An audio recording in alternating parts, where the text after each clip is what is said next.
Okay, so I want to talk a little bit about the importance of learning the basics, the fundamentals of the instrument. I consider those fundamentals to be tone, to be technique, an understanding of harmony, an understanding of how to get a good sound out of your horn, all these different things that I consider to be growing roots. For example, if you plant a tree in the ground and you plant a stick in the ground at the same time and you water both of them the same way, you come back in 6 months or a year and that tree is going to start to grow. Those roots are going to start to dig in. If there's no roots, like with the stick, it'll not only never grow, but it will decay. It will never get any bigger. It'll never have any life to it. So the importance of learning basics, to me, has a lot of different. There's a lot of different reasons for it.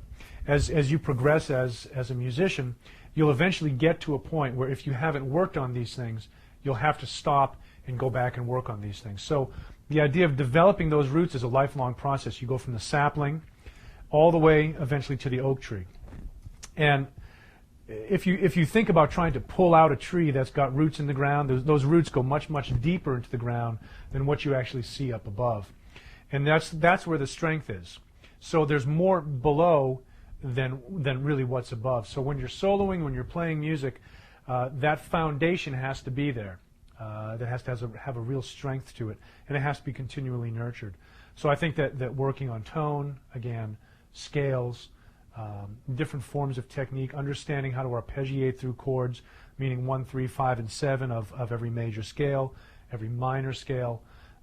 These are things that are very, very important and basic to the fundamental understanding of how to get from point A to point Z and beyond. And I think it's very important to work on those things.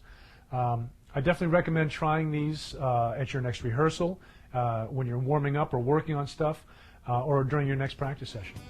Good luck.